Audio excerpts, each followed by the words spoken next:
하나님 말씀 마태복음 8장 28절에서 34절입니다.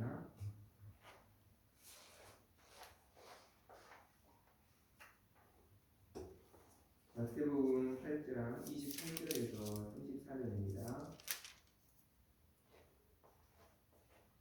한 절씩 교독하겠습니다. 마태복음 8장 28절에서 34절.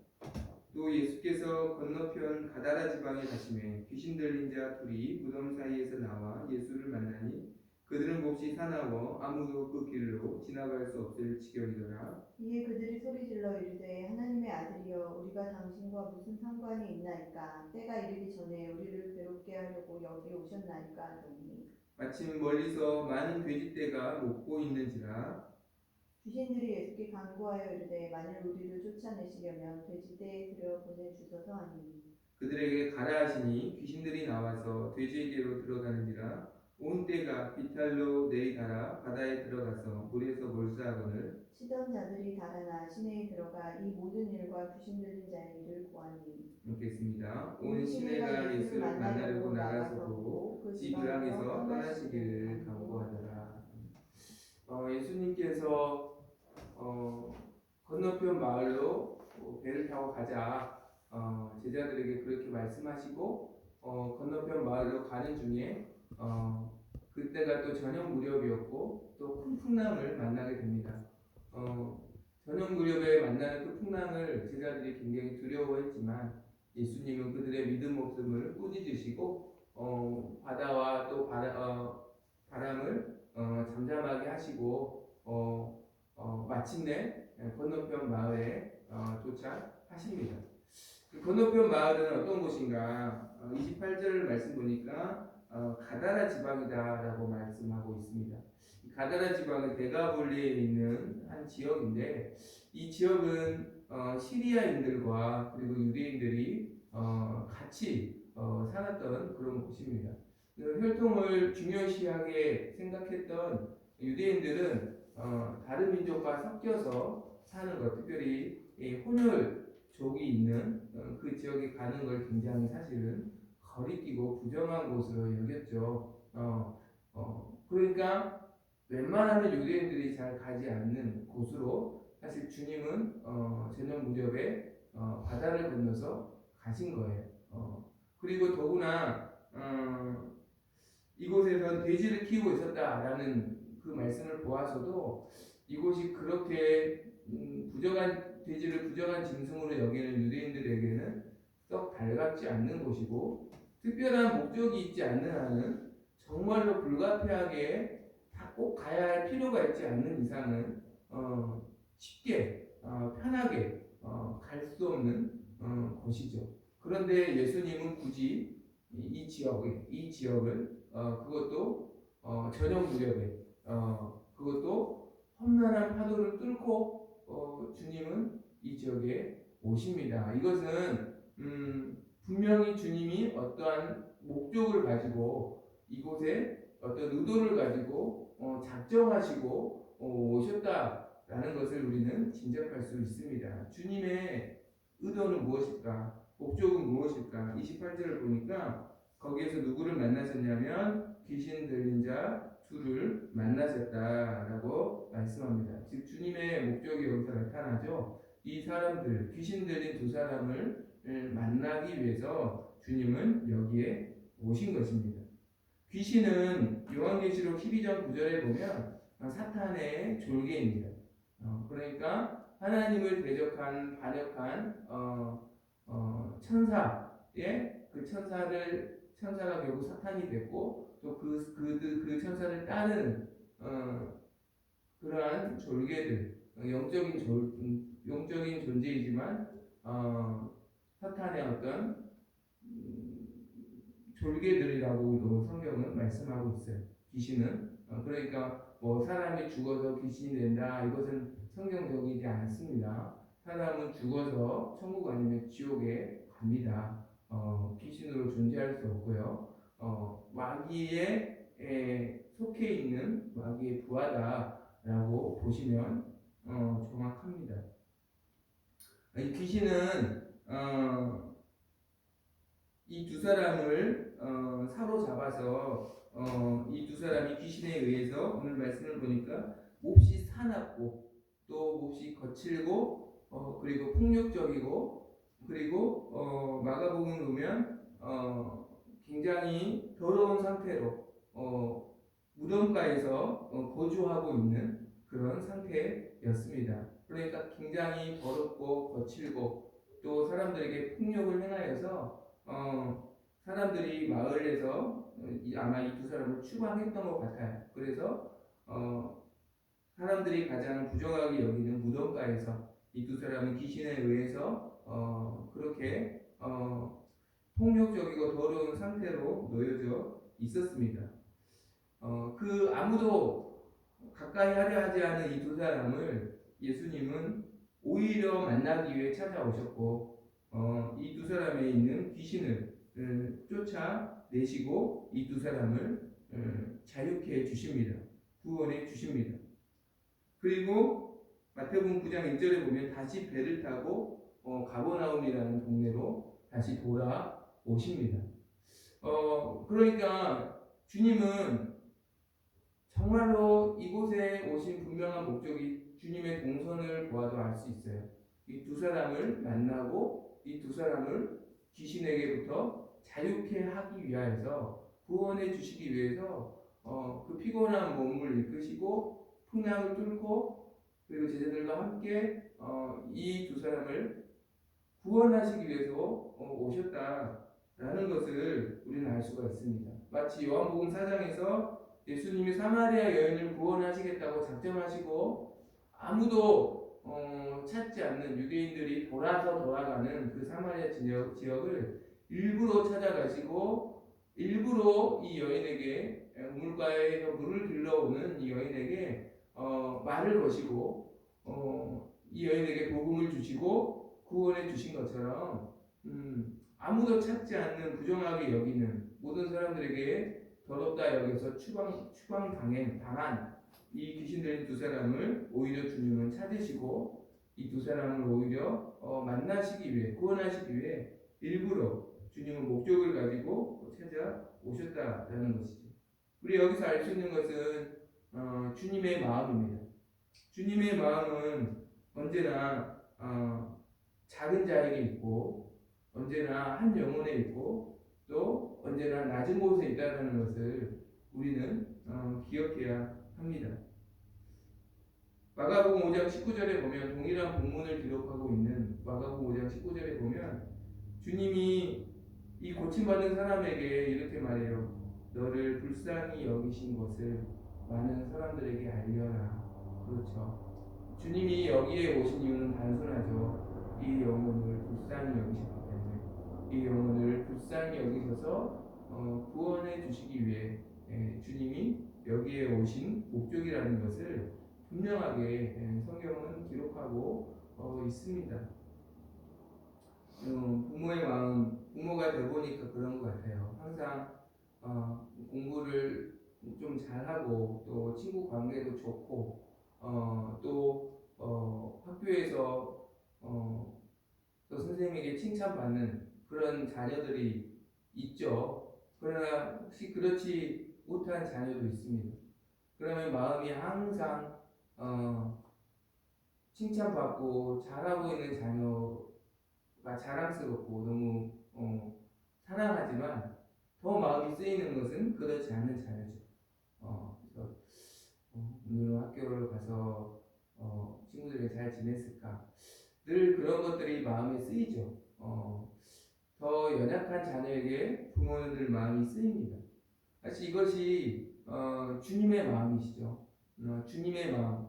고통받고 있는 두 사람, 귀신에 의해서 고통받고 있는 그 영혼을 한시라도 빨리 자유케 하시기 위해서 주님은 굉장히 일정을 무리하게 강행하셔서 한밤중에 배를 타고 오시고 또 아무도 찾지 않는 무덤가에 찾아가셔서 이 두 사람을 귀신을 쫓아내시고 자유케 해주시는 그 주님의 마음.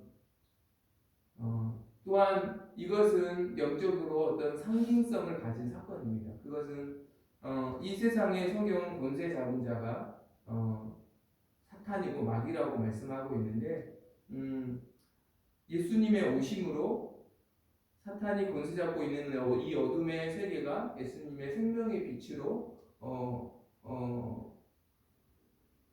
더 이상 마귀가 왕노릇할 수 없게 되었다라는 것을 상징적으로 보여주시는 말씀입니다. 왜냐하면 귀신은 마귀는 오늘은 마가복음에 보면 더 정확하게 나와 있어요. 예수님이 나오라고 명령하시면 그 사람에게서 나올 수밖에 없는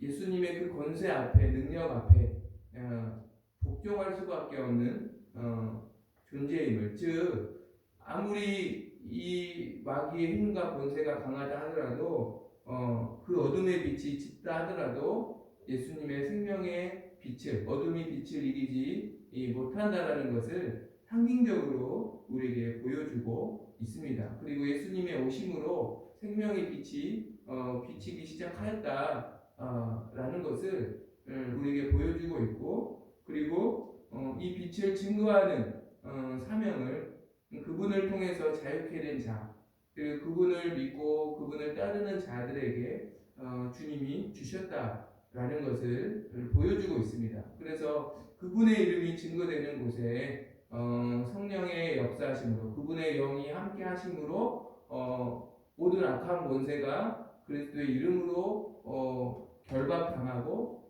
또 악한 권세에 매여 있었던 모든 자들이 자유케 되는 은혜가 시작이 되었다라는 것을 그리고 그 사명을 그분을 통해 자유케 된 자들을 통해서 하나님이 그 복음을 그 생명의 빛을 예수 그리스도의 이름을 증거하게 하신다라는 것을 우리에게 말씀해주고 있습니다. 그것이 제자들은 예수님을 따르면서 복음을 증거하고 오늘 본문의 말씀에서 자유케 된 이 두 사람은 자기의 가정에 돌아가서 자기가 있는 마을에 돌아가서 그리스도를 증거한 것처럼 부르심의 모습은 다양하고 다양한 모습으로 생명의 빛이신 예수님을 증거하지만 이 사명을 주님이 그분을 따르는 자들에게 특별히 신약 시대에는 교회에게 또 성도에게 이 사명을 허락해 주신 줄 믿습니다.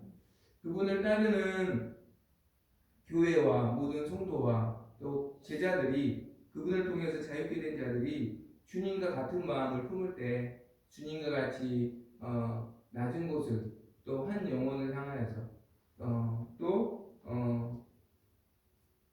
작은 자를 향하여서 긍휼히 여기고 불쌍히 여기는 그 마음을 주님의 마음을 가지고 그리스도의 이름을 증거할 때 성령께서 우리와 함께 하시는 그리스도의 영이 생명의 빛을 나타내시고 모든 어둠을 떠나가게 하시고 어둠에 매였던 자들을 자유케 하는 역사가 모든 죄에서 또 모든 불의에서 또 모든 악한 권세에서 매인 모든 영혼들이 자유케 되는 그러한 은혜가 지금도 일어나고 있음을 또 그 사명 우리에게 허락하심을 우리가 기억하고 우리의 빛이신 그리스도를 증거할 수 있는 부르시는 곳에서 증거할 수 있는 우리가 되기를 소망합니다.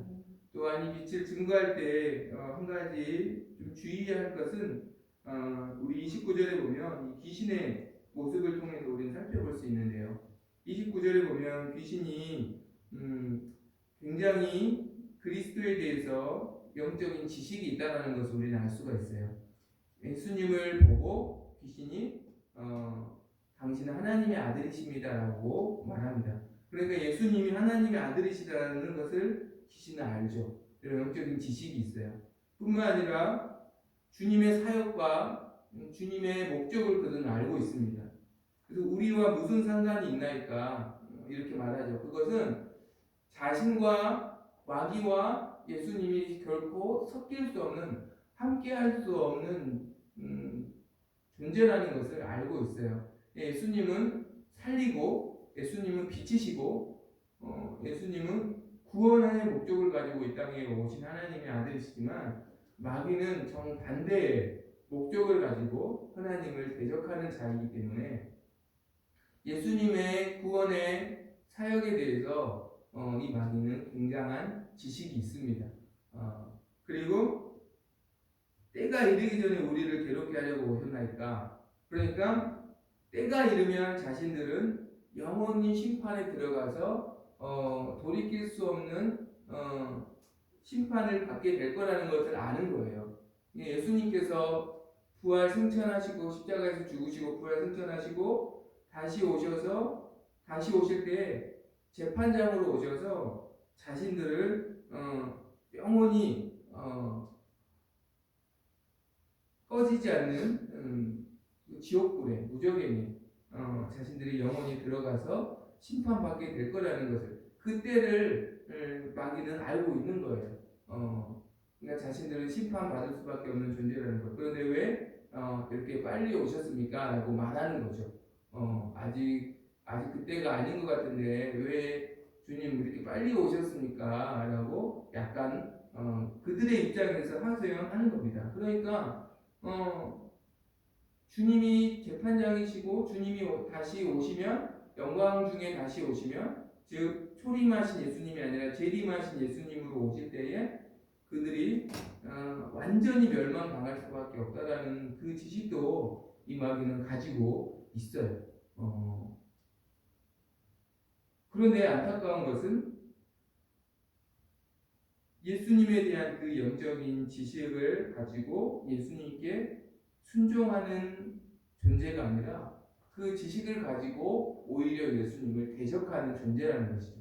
그래서 마귀는 하나님을 대적하는 자, 사형 선고 받은 자, 심판이 결정된 자라고 성경에서 말씀하고 있습니다. 하나님의 자녀다 반드시 기억해야 할 것은 복음을 증거하는 자가 기억해야 할 것은 하나님에 대한 예수님에 대한 영적인 지식이 있어야 합니다. 그래야 하나님을 기쁘시게 할 수 있죠. 이 사람이 이 음식을 먹으면 알레르기가 있는 걸 아는데 알레르기를 또 이 사람이 이 음식을 먹으면 장이 안 좋다는 걸 아는데 일부러 그 음식을 주면 그 음식이 아닌 것처럼 양념해가지고 주면 어떻겠어요? 굉장히 그것은 악한 것이죠. 마찬가지로 하나님의 자녀들, 하나님의 복음을 증거하는 사명을 받고 그 사명을 감당하는 자들은 하나님에 대한 지식이 있어야 합니다. 그래서 말씀을 통해서 하나님을 알아야 합니다. 알아야 해요. 그러나 더 중요한 것은 그 알고 있는 지식을 통해서 예수님을 사랑하는 자가 되어야 하는 것이죠. 예수님 이걸 좋아하시지. 그래서 그 지식을 가지고 그분이 좋아하는 것을 행하는 것입니다. 그것은 쉽게 말하면 주님의 계명에 순종하는 것이죠. 그것이 인격적인 예수님과 사랑의 관계라는 것을 우리는 알고 있습니다. 그런데 하나님의 자녀가 하나님에 대한 지식을 가지고 있으면서 마귀처럼 예수님을 대적하는 데 사용하지 않더라도 예수님과의 인격적인 관계 없이 예수님을 향한 자발적인 자원하는 순종하는 그분의 말씀에 순종하는 그러한 삶 없이 그분의 이름을 자기를 위해서 이용하는 그런 경우들이 많이 있습니다. 이것은 약간 마귀가 예수님에 대한 지식이 있지만 그것을 예수님을 대적하는데 사용하는 것과 약간 똑같진 않지만 약간 어떻게 보면 또 차이점이 없을 수도 있다라는 생각을 할 수 있죠. 그럴 때 사실 대표적으로 사도행전 19장에 보면 사도 바울이 그리스도의 이름으로 예배소에서 귀신을 쫓아내고 병을 고쳐주고 놀라운 일을 행합니다. 예수님의 생명의 빛이 나타난 거죠. 그리스도의 복음을 증거할 때 그렇죠. 그런데 그 모습을 보고 당시 제사장 스게와 일곱 아들이 예수님의 이름을 이용해서 귀신을 찾아가서 내가 바울이 믿는 예수 그리스도의 이름으로 명하노니 떠나가라 라고 말합니다. 바울이 믿는 예수 그리스도의 이름. 그러나 나는 예수님의 이름을 그분이 하나님의 아들이심을 알고 능력의 주님이라는 걸 알지만 나는 그분을 사랑하고 나는 믿지 않는다라는 거죠.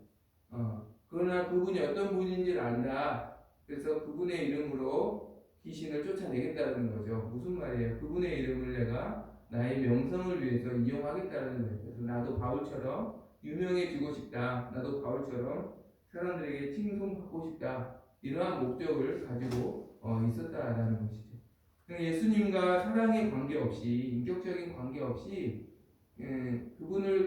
그분에 대한 지식을 가지고 자신을 위해 이용하려고 할 때 결코 그분의 빛이 드러날 수가 없고 오히려 세상으로부터 조롱받을 수밖에 없다라는 것을 그래서 마귀가 귀신이 말하자면 내가 바울도 알고 예수 그리스도 아는데 너는 누구냐?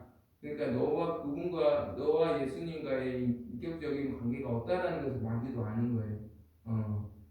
그러니까 예수님과 너는 상관없는 사람인데 너 지금 뭐하니? 약간 이런 뜻이죠. 그래서 오히려 귀신이 그 일곱 아들을 덮치는 그러한 사건을 우리에게 말씀해주고 있습니다.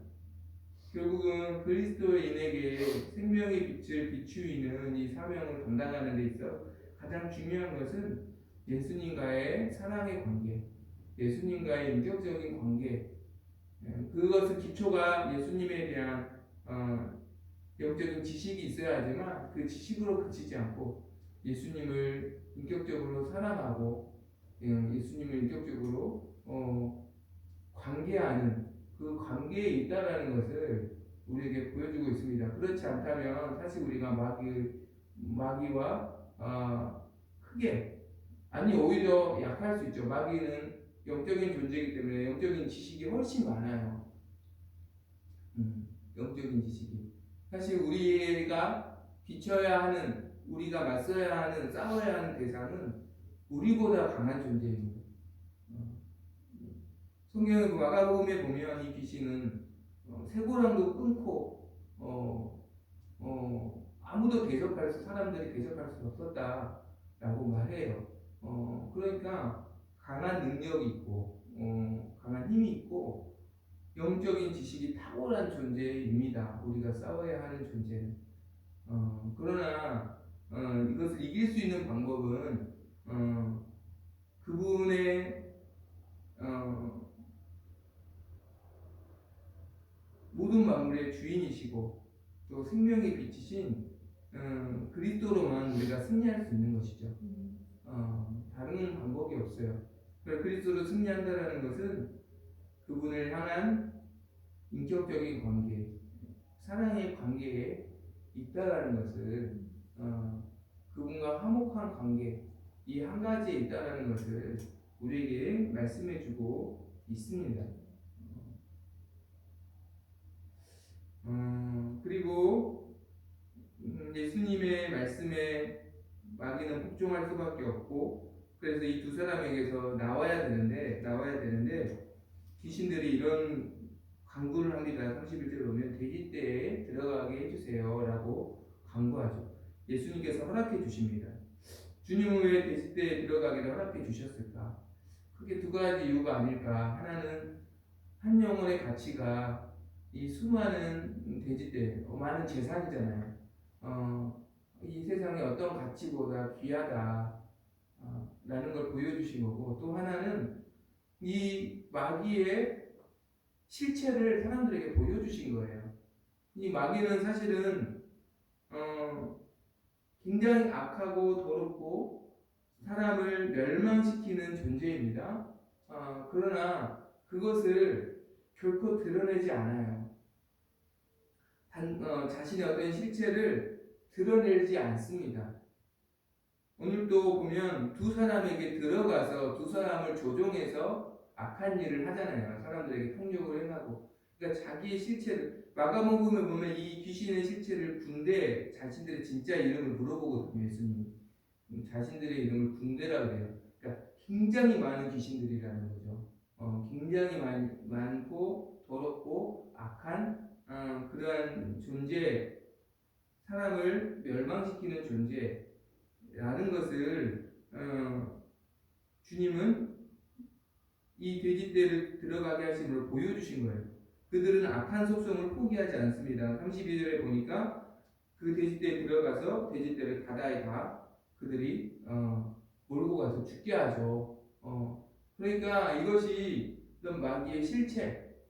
결국은 마귀가 귀신이 누군가를 잡으면 굉장히 능력 있는 것처럼, 굉장히 힘이 있는 것처럼 포장하고 또 굉장히 때로는 선한 것처럼 자신들을 가리지만 그들의 실체는 결국은 이 돼지떼를 물에 몰아서 수장시킨 것처럼 파멸시키고 악하고 더럽게 하는 존재라는 것을 주님이 드러내 주신 거예요.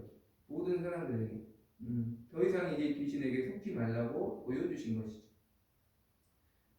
주님은 완전히 귀신을 떠나게 하시고 두 사람을 자유케 하셨습니다. 그리고 이 많은 사람들이 그것을 목도하고 마을 사람들이 예수님께 나와왔습니다. 굉장히 예수님께 감사할 줄 알고 예수님 함께 계셔주세요 이럴 줄 알았는데 안타깝게도 정중하게 34절 보면 예수님께서 떠나시기를 간구했다라고 말합니다. 두 사람이 그 지역을 아무도 귀신 들려서 아무도 지나갈 수 없게 했던 두 사람이 자유케 되었고 그리고 구원받은 역사가 일어났는데도 불구하고 마을 사람들은 예수님을 떠나 주시기를 간구했다라는 거죠. 왜 그랬을까요? 돼지떼 죽음으로 경제적인 손해를 봤기 때문에 혹시 또 예수님 때문에 또 그런 손해를 받지 않을까라는 그 두려움이 더 컸던 거죠. 그러니까 당장의 이익의 우선순위를 사람들이 두었기 때문에 예수님이 떠나주시기를 간청한 것입니다. 또 마찬가지입니다. 그리스도의 복음을 전했고 복음의 역사가 나타나더라도 당장의 이익의 우선순위를 사람들이 둘 때 복음을 외면할 것이고 예수님을 사람들이 멀리할 것이라는 것을 우리에게 보여줍니다. 그때 어떻게 해야 할까? 그렇죠. 내가 예수님과 정말 사랑의 관계 속에서 복음을 전한다 하더라도 복음을 외면하고 오히려 싫어하는 사람들이 분명히 있다는 거예요. 그럴 때 어떻게 해야 될까? 오늘 예수님 보면 그냥 조용히 9장 1절에 보면 배에 오르십니다. 예수님은 화내지 않으십니다. 성내지 않으십니다. 그들을 원망하지 않으십니다. 묵묵히 그냥 그들이 돌아오시기를 인내하시죠. 그냥 조용히 떠나십니다. 그리고 그들을 위해서 십자가에서 죽으십니다. 고난 받으시고 죽으십니다. 억지로 힘과 권세의 논리로 강제로 그들을 믿게 하려고 하지 않으십니다. 왜요? 그것은 사랑이 아니기 때문에. 고린도전서 13장에 보면 사랑이 뭔지 정확히 나와 있어요. 성내지 않고 또 오래 참고 무례히 행하지 않고 고린도전서 13장 사랑의 방법으로만 주님은 끝까지 사역하십니다. 그 정점이 바로 십자가이죠. 그 사랑의 정점이 십자가입니다.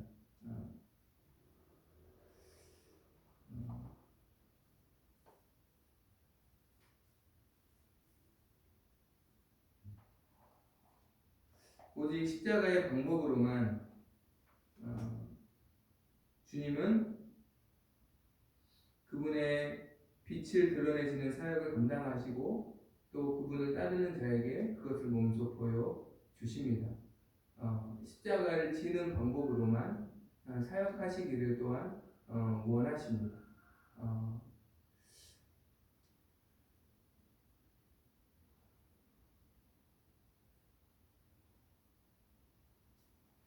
그렇게 우리가 또 그분의 빛을 증거할 수 있는 또 그러한 주님의 방법을 따르는 은혜를 주시기를 간절히 소망합니다. 힘과 권세의 방법이 아니라 어떤 조직의 힘이 아니라 오직 십자가를 지는 방법으로만 주님은 이 사역을 감당하게 하십니다. 이 은혜를 이 길을 잘 갈 수 있도록 주께서 또 붙잡아 주시기를 또 함께 해 주시기를 또 간절히 소망합니다. 그냥 찬양하겠습니다.